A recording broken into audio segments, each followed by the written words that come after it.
There was a girl named Amina. She was known for her kindness, intelligence, and faith. But there was one thing that made her different. She refused to follow the path that everyone around her seemed to take.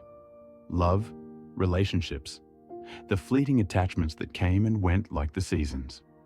"Amina, don't you ever get lonely?" her friend Hiba asked one day, adjusting her hijab. Amina smiled, but inside, her heart felt heavy. Because the truth was, she did wonder. What would it feel like to have someone to talk to, someone to share her dreams with? And then came the test. That day, as Amina packed her books in the library, she heard a voice. "Amina," he said. She turned. It was Isa, one of the most respected students on campus. Kind, intelligent, and someone who never wasted words. "I've been meaning to talk to you." He hesitated, choosing his words carefully. "I admire you. You have a strength I respect. I think we could be good friends." Amina's heart skipped a beat. He wasn't like the others. He was sincere. He wasn't playing games. And yet, something inside her whispered, "Is this the right path?" That night, she couldn't sleep. One voice in her heart whispered, "It's just friendship. There's nothing wrong." But then another voice, stronger, reminded her, "And do not approach zina. Indeed, it is an outrage and an evil way."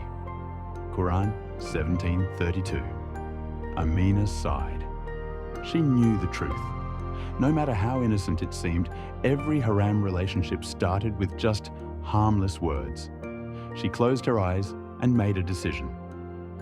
The next day, Amina found Isa again. He looked up, hopeful. She took a deep breath. "Isa, I respect you too," she said gently. "But I can't do this." His expression changed. "Why? It's just a friendship." Amina smiled sadly. "Maybe to you. But to me, it's a step I do not want to take." She turned and walked away, her heart pounding. The battle had been tough, but she had won. Days turned into weeks, and something incredible happened. Amina's grades soared. A prestigious internship landed in her lap. And most importantly, she felt peace. A peace that no companionship could ever provide. Then, one evening, as she returned home, her mother greeted her with an unusual smile. "Amina," she said, "we received a marriage proposal today." Amina blinked. "Who?" "His name is Hamza. He saw you at an Islamic event. He admires your modesty and values. He asked about you in the proper way, through his family."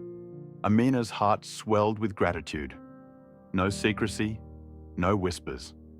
A righteous, honorable man had approached her family with sincerity. She remembered the words of the Prophet, peace be upon him. "Whoever leaves something for the sake of Allah, he will replace it with something far better." That night, as she sat in sujood, tears welled in her eyes.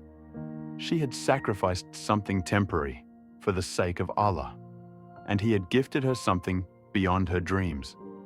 Because true love always begins with Him. Have you ever faced a test like Amina's? Let us know in the comments below.